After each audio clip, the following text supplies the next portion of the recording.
Hello, my haunted hotties and bewitching baddies. Welcome to this extra spooky Halloween episode of Cat's Got Your Terror. A show where I tell you and a guest in my manner of death something that I find terrifying, so I'm not the only one with nightmares. And I'm so excited to introduce my guest today. He needs very little introduction, or should I say she?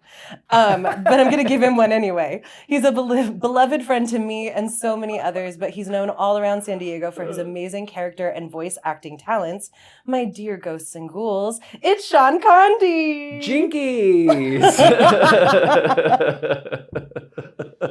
I love it so much. I love that I said Halloween episode and you said, say less. Ready. Let's solve a mystery. Let's go. I know you dressed the part. For sure. Ready. Thanks for being here, Shaun. And I'm super excited because you have a spooky story for me. I do. Okay. So I sort of straddle the line between do I believe all this stuff or don't I? I don't think I believe in demons until I watch a scary movie, and then I 100% do, at least for that night. And so it was I don't know, maybe 5-6 years ago. My parents are out, probably Hawaii or somewhere nice like that. I've got my sister. She's I think 12 years younger than me, adopted sister. So she's sort of hanging out because she's a little bit of trouble. And so my parents are just keep an eye on her. Just make you watch. Yeah, but she's good people. And so I'm okay, why don't we go ahead and stop by my place? I'm only maybe a couple miles away from my parents on Pacific Beach. Let's stop by my place and get some movies because I collect movies. And she was really into spooky movies, which I know you appreciate. And so we go into my room. I've got these little containers filled with the movies. So I put down the containers on my bed. I'm looking at them. And I put them in this plastic, sort of plastic sheets. So they take up less room. Mm. She's next to me. There's the light in the room. And then in the plastic of the sheet, it's, you can't really make out something. It's not a mirror. Right. Something moves by and I get shoved. So I immediately think that's my sister, but we don't have that relationship. So I think so you're okay, that was out of the norm. That's bizarre, but wow, I'm sorry. Okay, sure. And okay, I'm getting a little bit chills. So I'm I look at her, and then she looks at me and she goes, and she does the thing where it goes from all joy sort of drips from her face, and she goes, what was that? And I was let's get the movie, let's go. Oh my gosh. So it was super weird. And I haven't had anything weird in my room since then. And nothing had happened like that before? No, but the last 2 nights I've woken up at 3:00 in the morning, which we all know is the witching hour. And to pee. Well. And so I'm again, I don't believe in that stuff, but as I'm going to pee, I'm please. Just a little. I am awake at their time. I would just safe passage. Yeah. Spirits begun to burn some sage as I'm walking to the bathroom. So I've had 2 other ones, really short. Maybe it was hallucinogenic as a child. I've had 2 things as a kid where I thought I saw a bug that was the size of a human. I was a little kid at daycare, and I swear to you, a daddy longlegs was running after kids. Maybe I was dropped on the head. I don't know. And then the other one is less traumatic. I swear, when I was a little kid, I was with my cousin, and a butterfly this big, like a prehistoric butterfly, just landed and then took off, and we told our family there's a butterfly this big, and they're oh, okay, yeah, sure. And now I've been labeled a liar ever since. And that's my dark past. Anytime there's a physical reaction, i.e. you feel someone pushing you or touching you or whatever, it's so it's just the creepiest. Because like I've had experiences like that where like something's like brushed by me, or like I felt something like touch my shoulder, or like those kind of things where it's like all like I think it's just that whole like this shouldn't be a thing. Yes. Like this shouldn't be allowed to happen, but it's happening. Yes. Oh, ooh. And I think that's sort of the fun of scary movies, is because you tap into that a little bit. 100%. I know that's what I always love doing. Like, well, that's fear is like an adrenaline, right? So Yeah. like that's why I've always loved this stuff. But anyway, okay, well, I brought you here to be terrified. So before you take my job, let's get into it. Interesting you should mention demons, and whether you don't know you believe in them or not. How do you feel about possession, Shaun? And I'm talking about like demonic or spirit possession, not like possessing drugs. Just in case you're wondering. in possession? I feel like in real life. Yes. Ooh. I mean, that's not very fun. I don't want it to be real. And I don't want it to be real. I don't want it to be real, but I have a feeling you're going to tell me otherwise. Yeah, I feel like, at least in movies, what gets me is when it's like it can't be helped. Like, I'm just a random kid and I'm just minding my own business. And then a demon's like, blah, blah, blah, blah, blah, blah, blah, blah, and possesses them. As opposed to someone like doing something or inviting it in. And then I'm like, okay, you got your comeuppance, you had it coming. You get me? You effed around and you found out. Yes. That's exactly what it is. Yes, but just like I'm minding my own business. Like, hey, there's no need for that.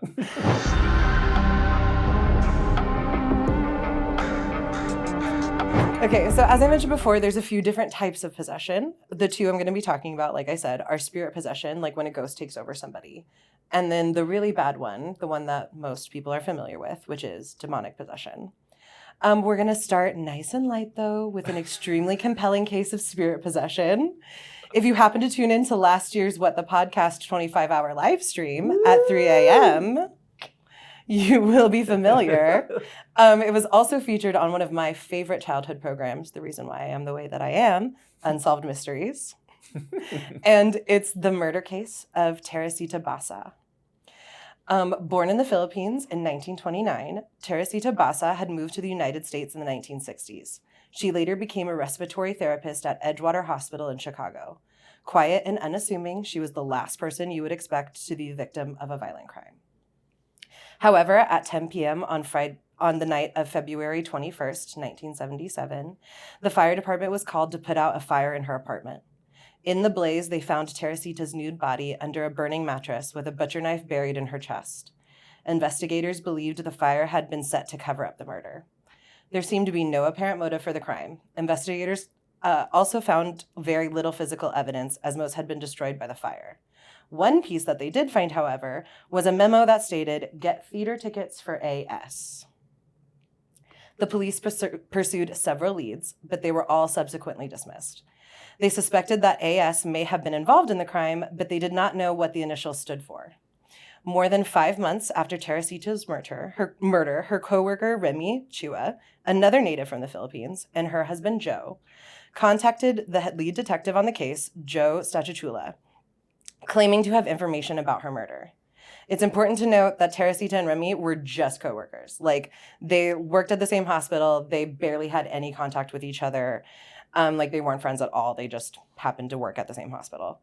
Remy told her husband, Joe, that shortly after Teresita's murder, that she began having visions and dreams in which Teresita appeared to Remy, begging her to go to the police and tell them what had happened to her. One night, Remy took a nap at home, and according to Joe, she began speaking in a completely different voice. It said that she was Teresita, and she told Joe that her killer's name was Alan Showery. The voice claimed that he was an orderly that worked at the hospital. She urged Joe to go to the police. However, when Remy woke up, she claimed that she had no memory of what had happened, and Joe decided at first not to go to the police. Then later, the voice possessed Remy a second time, asking Joe why he didn't go to the police. He told her that he had no evidence against Showery. The voice then told Joe that he had taken Teresita's jewelry after her murder and given it to his girlfriend. Detective Stachachula was rightfully skeptical, but decided to go ahead and do a background check on Showery. He found that Showery lived close to Teresita, Then he confirmed with coworkers that he was planning to go to her apartment that night to repair her television. So Statutula brought Showery in for questioning. Showery confirmed that he went to her apartment to repair her television. He claimed that he did not have the tools to do so, so he went back home. Statutula didn't believe him, so he contacted Showery's girlfriend. He asked if Showery had given her any jewelry recently, and she said that he had. She agreed to let Teresita's friends and family inspect it. They confirmed that some of it was Teresita's. Confronted with the evidence, Showery confessed to Teresita's murder. He said that after he left her apartment, he made a plan to return and rob her. When he returned, he said that she let him back in. When she turned around to lock the door, he grabbed her from behind and attacked her. He disrobed her to make it look like a sexual crime. He then took her mattress, placed it over her body, and set it on fire. So it seems, using Remy, Teresita from the On to the Grave had named her killer. What? And that's real. That was on Unsolved Mysteries. It is a real documented thing that actually happened as a real case. Okay, even scarier than demons is that guy. Yeah. What is going on through your head to do all of that? It's a lot. For to rob her for her jewelry, which do we even know if her jewelry was real or whatnot? I can't even fathom going up to someone and being like, hey, I think you're cute. Can we hang out? Let alone the boldness of being like, I'm going to stab you. I mean, pretend to fix your TV, then I'm going to stab you, make it look like a sexual crime, burn it, and then give the jewelry to my girlfriend. Right. I lack that also, boldness. Imagine being that girlfriend and getting that jewelry.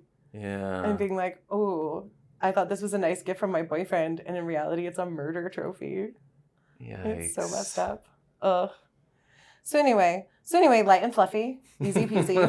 Yeah. This next story, believe it or not, we're dialing it up a little bit. Oh. It's a cool 2-for-1. It also just so happens to be what the second Conjuring movie is loosely based on. The case involves strange voices, levitation, flying objects, furniture being moved through the air, and more. Some consider it to be one of the most witnessed cases of supernatural activity to date. This is the Enfield incident, poltergeist, and possession. It all started in a quaint little home in Enfield, London in 1977 when Peggy Hodgins, a single mother of 4 children, heard loud noises coming from her daughter's bedroom. When she went to tell her daughters, Margaret, 12, and Janet, 11, to settle down and go to sleep, instead of roughhousing, she found them huddled in the corner with terrified expressions on their faces. We told our mom that the chest of drawers was moving towards the bedroom door, Janet recalled, saying, she said, oh, don't be silly. But Peggy then witnessed the drawers moving herself in the direction of the door by a seemingly invisible force, almost as if a supernatural presence was trying to trap the girls in the room. So they're all in the room and they're watching this chest of drawers just trying to get shoved in front of the door. No, thank you. Yeah. Not at all what I want. And when she went to try to push back against the dresser, it wouldn't budge. Terrified, the Hodgins family ran across the street to ask for help from the neighbors. Vic and Peggy, who I'm going to refer to as Peg because there's 2 Peggies. Yeah, Peg. This is Peg Nottingham. So Vic and Peg are the neighbors. When Vic went into the house to investigate, he said he too heard strange noises coming from around the home. The Hodgins called the police. One officer was quoted as saying, there were 4 distinct taps on the wall and then silence. About 2 minutes later, I heard more tapping from a different wall. The other police constable checked the walls, attic, and pipes, but could find nothing to explain the knocking. The eldest son of the family pointed to a chair next to the sofa, and I then saw the chair slide across the floor. It moved approximately 3 to 4 feet and came to rest. I checked the chair, but could find nothing to explain how it had moved. This was an officer quoted saying this. They deduced it was not a police matter. They got out So of the there. cop said, you're on your own. They said, good luck. This doesn't involve us. According to the family, that was just the beginning of what would become their nearly 18-month haunting. Margaret, in a later interview, explained, we didn't understand what was happening. We went through periods where we just couldn't believe what happened, really. It's frightening. We didn't like to be on our own in the house or anything, which like, gee, I wonder why. What do you mean you don't want to be alone in your house when chairs are moving and there's tapping coming from the walls? When the strange incidents continued, Peggy decided to call a popular UK publication, the Daily Mirror, to come and investigate the supposed supernatural occurrences. But when the reporter arrived, the house sat silent for hours, because of course. It wasn't until the reporter was literally about to leave that something happened. The photographer came back and a Lego brick hit him right above the eye. He still had a mark a few days later. And then Maurice Grosse came into the case, Janet said, which, like, we all know, like, Legos. To throw a Lego hard enough that it leaves a mark, like, that's gnarly. Like, that's some power. And the neighbor, so Vic, and I was watching these interviews with, because there's, like, an actual BBC, like, interview, or like there was a BBC special done on this about the infield incidences. So they do like interviews with the family and with the neighbors. And Vic talks about how when he entered the house one of the first times, that a Lego brick hit him in the back of the arm, like above his elbow, and left a welt. And like he was wearing like clothes. So like, again, for a Lego brick to hit, like you can't, like unless you slingshotted it, but I don't even know how you would do that undetected. But anyway, so Maurice Grosse came on the case. The Daily Mirror called the Society for Physical Research, who sent Maurice Grosse to investigate the case. During his stay at the house, Grosse said, Gross. My bad. Gross. I don't know. We're going to go with Gross because it sounds better. Grosse said he witnessed more than 2,000 different incidences of supernatural activity. 2,000 different incidences of supernatural activity. I know. Furniture turning over, cups filled with water, fires igniting, voices, levitation, Janet recalled of the time. The most frightening encounter was when a curtain wrapped itself around my neck next to the bed. So Janet was the youngest daughter, and it all kind of like centered around her. And a lot of the stuff happened to her. Did you say cups filled with water? Yeah, so cups filled with water. I know I didn't explain that further, but this is a quote. But cups filled with water would like overturn themselves, but like and do that thing where like the cup is full of water, but it's like overturned. Oh. Yeah, and so like you can't like, yeah. How do you just like do that? But anyway, it was during this time in the house that the supposed poltergeist started speaking through Janet. The young girl would often go into a trance-like state where she would speak in a deep, scratchy voice, claiming to be the ghost of a man named Bill Wilkins, who had died in the house years before. It was later proven that a man by that name was once a resident of the home and did in fact die of a hemorrhage while sitting in the living room. So he was real and he did die in that home. And she was like channeling him. But also, yeah, poor Bill. The ghost would reportedly talk through Janet for hours at a time. Ooh. Throughout the 18-month period, a number of additional paranormal researchers visited the house, including famed demonologist Ed and Lorraine Warren. Though the film The Conjuring 2 takes liberties with when and the extent to which the Warrens were involved with the case, they publicly stated that they were convinced that the supernatural were responsible for the strange happenings inside the house. Ed Warren himself was quoted as saying about the case, "Those who deal with the supernatural day in and day out know the phenomena are there. There's no doubt about it." And that's the Enfield incident. Wait, so how did it end? So basically, like the family, they move out of the house and it all kind of dies down and it just stops. And like the family that moved in after them, like didn't have any problems. And so basically the belief is that it's centered around Janet and that when Janet, because she was in like her prepubescent, like puberty age, that's when poltergeists are like at their most active. So it's basically like she was a conduit for all of these like supernatural things. So when she kind of got older and became of age, it all like quieted down. Because women don't have enough on their plate with honestly hormones and everything. They got to add poltergeists. Yeah, literally. Too. Little did you know, that's a thing you have to worry about as a young woman. You might get a poltergeist. Let this be a warning. Add it to the list. Have you got your poltergeist yet?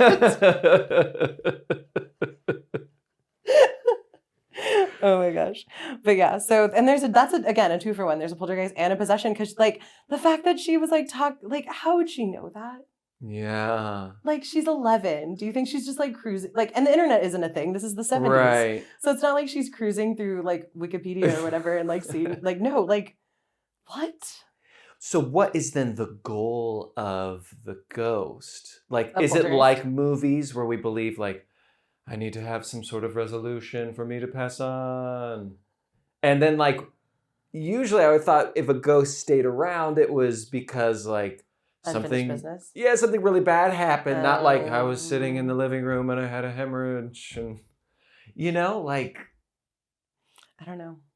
There's a lot I don't know about the ghost world. I'd like to know more. I have theories, Okay. but yeah, I'm not sure. Let's hear them. I have theories. There's so many. First, I believe that I don't think free will ends in death. I do think that after we die, we can have the choice to stay if we want. Ooh. I know.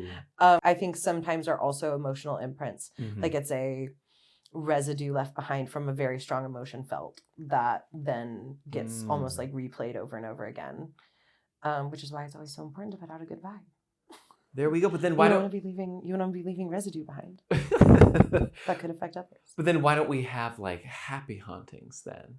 I think we do. I think a lot of people, well, I think like that's what some people report in the ways of like feeling like after a loved one has passed on, like, and then I felt like a hug or a presence, or I feel like they're with me sometimes, or like that kind of thing. Good point. So I think it does exist. I think they're just not trying to get our attention because they're like, we're just chilling.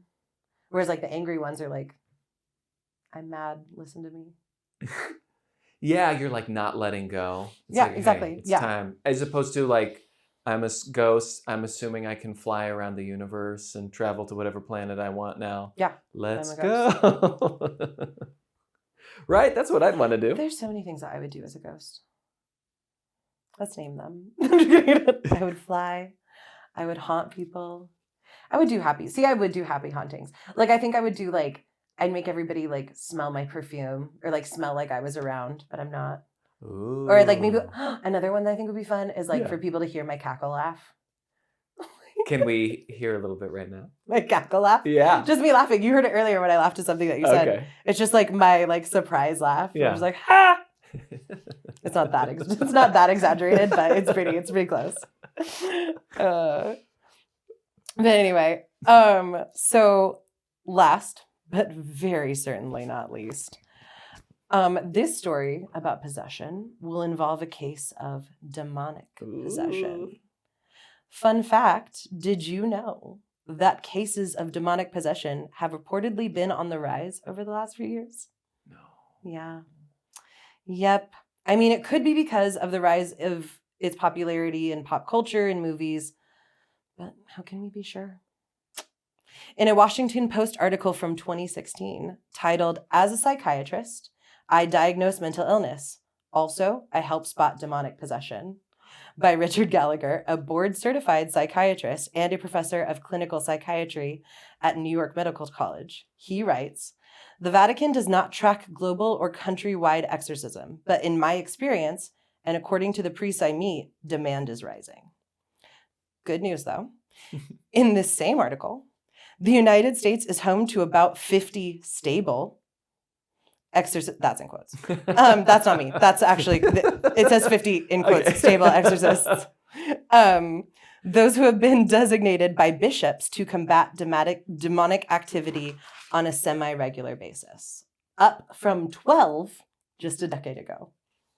So over the last 10 years, we went from 12 like stable exorcists, so like Yeah. designated exorcists, to 50. And that was in 2016. So there's probably even more now. And that's the good news. I'll take any bit I And can get. Yeah. However, our story takes place in 1949 and is also the inspiration behind the horror movie classic, The Exorcist. This is the true story of The Exorcist based on the experience of Roland Doe. In March 1949, newspapers reported that a 14-year-old boy known as Roland Doe was possessed by something sinister and that priests performed an exorcism on him. The boy, raised in a German Lutheran family, was no stranger to the paranormal things in life after asking for a Ouija board for his birthday, and his aunt gifted him one. right? I know, right off the bat. That's always a big no. You are asking for it. You brought a Ouija board into your house. You brought in demons. That's what you done did. After she passed away, the boy began to experience creepy and abnormal things around the house. Oh. Rattlings on the wall, strange noises, and flying objects. After her death, Roland's family tried to contact the aunt, but this led to scratches all over Roland's body and bed. No. So they tried to like contact her with the Ouija board, and then he wound up like getting all beat up. Neither moving nor an impromptu Catholic baptism, which sent Roland into an unbridled rage, changed the situation. Roland's family contacted every expert, including a stint with a psychiatrist. So they even got him like mental health help. After getting no answers, the family finally received help from Father Raymond J. Bishop, and multiple exorcisms were performed. I know his name is Father Raymond J. Bishop. Like, that's perfect. You were meant for the call. Yeah. One of the exorcisms Roland underwent had to be stopped early because he ripped off a piece of the mattress spring and threw it at a priest. Yeah. So it took multiple. It took multiple. So not, yeah. Man. A few days later, Roland started getting scratches with marks spelling out the word Louis, spelled like St. Louis. This prompted the family to go to St. Louis University, where he was then introduced to Reverend William Bowdern, who performed another exorcism on Roland. When Bowdern left a crucifix underneath Doe's pillow, the family saw the furniture in his room flip over, Roland's mattress shaking uncontrollably, and the crucifix pushed to the end of the bed. I know. Many exorcisms occurred, and at several different locations. Roland Doe received exorcisms at home, at Georgetown University Hospital, and the Alexian Brothers Hospital. With each exorcism, Roland allegedly spoke in Latin, urinated, vomited, and spit a disgusting substance with incredible accuracy. Like the articles say that like it wasn't too far off from like what the movie like portrayed of like the like vomit pee green stuff. Oh man. But that like apparently like a llama just like shot it like right out of and spoke in a deep and unfamiliar voice. Obscenities and markings would show up carved into his skin, one in particular being an X or a Roman numeral 10, believed by the priest to signify how many demons were possessing Roland. So that's why they think it took so many, because he had like multiple demons possessing him. Doe's last exorcism was performed with the help of priests Walter Halloran and William Van Roo. And Halloran got his nose broken at some point during the ritual. Nevertheless, the priests claimed that this final attempt was successful. So they finally, after so many. We love a good ending. I know. So happy ending with that. The real identity of Roland Doe is available, although I won't say his name, and I'll explain why. But he passed away in 2020. So I know, very recently, at the age of 86. And interestingly enough, he was a NASA engineer and helped with the 1969 lunar landing. Whoa! I know. So despite what he endured, he had an incredibly successful career. But according to Roland Doe's partner, he was always very worried that his coworkers would find out, and would even leave his home every Halloween, terrified that someone would harass him after it came out that The Exorcist is based on a true story. I know. So he was really ashamed of what happened to him. But like, how interesting that like he underwent all of this and then went on to be a NASA engineer. To be resilient. Yeah. Like, that is crazy. But that's a lot to overcome. I know. I mean, like emotionally. Yeah. I mean, physically and spiritually and all that stuff, but just emotionally after that. Well, again, like the fact that so many exorcisms took place in so many different locations and just like the physical, like, it's crazy. So why would, okay, if something possessed him, why would it put Louis? To get them to go get help. But why would it want them to go get help? Oh no, why would it want them to go get help? Yeah. That was my question too. But maybe it was like, I don't know. That's a good question. Yeah. I mean, it doesn't have to be logical. Like, what is the, but I'm just a curious person. Like, what is the point of a possession? Right. Like. Yeah. I know in this case, with it being like a demonic possession, like obviously like what I would think is that like for a demonic possession, like they want your soul, right? So why would they want him to go get help? Maybe there was like one good demon and he was like, yeah, guys, I'm helping. But he's like he's helping the other side. I swear this is a curse word. Yeah. Maybe they maybe they weren't trying to send him to St. Louis. Maybe they were like cursing him in Latin and they like mistook it. Maybe there's that. That could totally be a thing. And they went to St. Louis and some person was like, I'll do and it just so happened to be the right call. And that's God. Yeah. Making some good out of the bad. Even God can use a demon's ineligible handwriting on skin. Just kidding. Oh my gosh. I'll end with this from Richard Gallagher's Washington Post article that I referenced earlier. Okay. He writes, I believe I've seen the real thing. Assaults upon individuals are classified either as demonic possessions or as the slightly more common but less intense attacks, usually called oppressions. A possessed individual may suddenly, in a type of trance, voice statements of astonishing venom and contempt for religion, while understanding and speaking various foreign languages previously unknown to them. The subject might also exhibit enormous strength, or even in the extraordinary rare phenomenon of levitation.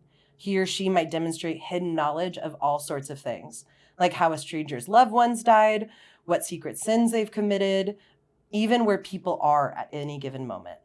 There are skills that cannot be explained except by special psychic or preternatural ability. I have personally encountered these rationally inexplicable features, along with other paranormal phenomena. My vantage is unusual. As a consulting doctor, I think I've seen more cases of possession than any other physician in the world. Whoa. Heavy. And that's on possession. Thank you so much for coming, Shaun. Thanks for having me. I appreciate it. I hope I didn't scare you too bad. Like I said earlier, I'm definitely going to go to bed tonight and be like, just an extra prayer. Just sending some few ones up. Thank you so much for joining us. And I hope the only thing this episode leaves you possessed with is the Halloween spirit. Yeah. I'll see you next spooky season, or perhaps I'll be seeing you sooner. Until we meet again, will you do me a favor? Yeah. Will you say Happy Halloween in like your creepiest, like best, like your creepy voice? Okay, let me think of a... Yeah, you just practice. It's fine. You've got time. Like a deep voice or... Yeah, like a good, like spooky, like Vincent Pricey, like do something like Vincent good. Price. Happy... Wait. Yes, I said. Hold on, let me get my instrument ready. Hold on. Me. Let me warm it up. Bumblebee. Vincent Price. Yes. What am I singing? Happy Halloween. Happy Halloween. And happy terrors.